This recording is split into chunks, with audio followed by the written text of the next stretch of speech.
listen, a lot of what you see happens because it's being incentivized. For years and years, a lot of these black communities, you have leaders that come in, and the mantra has always been you overpromise and you underdeliver. That's always been the case.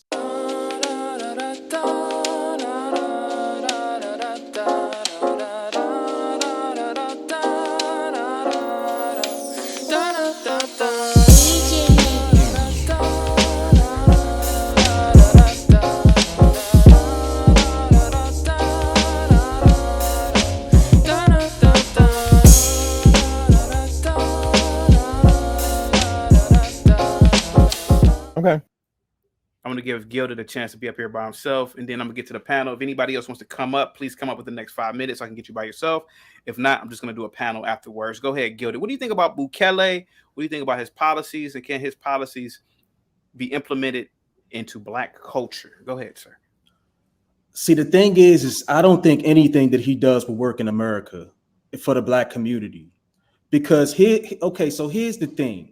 Go ahead, when we talk about politics in America, you cannot separate politics from corporatism when it comes to the way the politics work.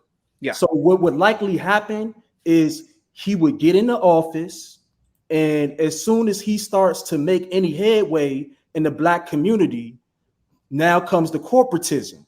He's going to get bought out. Okay. I don't know if you're aware, but there's a study, right? So there's a study where it's called, they link it to the school to prison pipeline theory. Yeah. But there's a study that says that they take the data from third grade standardized tests, and they use that as a predictor for how many prisons that a lot of these private prison industries are going to build. Yeah. So they're literally pouring in billions of dollars in order to fund these prisons with us in mind.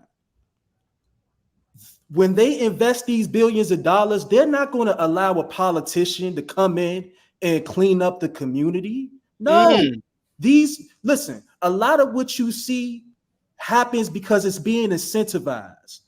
For years and years, a lot of these black communities, you have leaders that come in, and the mantra has always been you overpromise and you underdeliver. That's always been the case. And the reason being is because it's incentivized. You can look at a lot of these politicians and where they get their funding from. They're not getting it from regular people. They're getting it from corporatism. So as soon as this guy comes in and realizes how little he can do, and once the corporate money says, hey, we don't need you, doing too much because now you're messing the money up. These people are supposed to produce these outcomes in order to line these prisons up. Now, what do? You have to take that money. And that's what's been in play for years. Now, Gilda, let me ask you this question, right? So you think, let's use me as an example. If I came into power, let's say, I became manager, city manager or mayor, small black city or town, and I say to the police chief, listen, we're going to crack down on loitering, littering, and vagrancy. You mean to tell me that there would be corporate interest that would stop me somehow? Listen, it's my belief that you be allowed to do some of those things. Yeah. But at the end of the day, black crime funds so many different things that people don't realize. Black crime funds policing. Because there's a lot of police that they don't know how to do their job outside of being violent in some of these communities. If you fix crime, what do those police officers do? What do the social workers do that really do nothing? What do a lot of these what do they call it, nonprofits that don't serve anything? What do they do? Nothing. Like, if you get rid of a lot of the black crime, who entertains us? I haven't even gotten to like how a lot of the entertainment industry also is in cahoots with the prison industry, and they just pour billions of dollars into a lot of these things. Like, I'm from DC. This is how business is done. Politicians get bought. That same police chief you keep talking about, he's probably bought, or she's probably bought. There's always been a concerted effort. Damn. There's always been a concerted effort to keep a certain level of criminality in order to keep the money going, because it's all money play. So let me ask you this question, Gilded. First, let me read the super chat. Torrance with the $5 super chat says, easy draconian strategy for underage crime. Lock up the parents, put little siblings in foster care, but offenders in the military.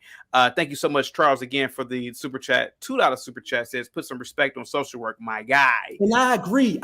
Listen, there's some great social workers, but what you run up against is to the people who care. Always run up against the people who just want to underserve and not do shit. Sorry to curse. No. Yeah, you're fine. Shit is a good for real. For every good social worker that's really out trying to do good work, you're always going to run up against somebody who knows that the status quo is to overpromise and underserve. Now.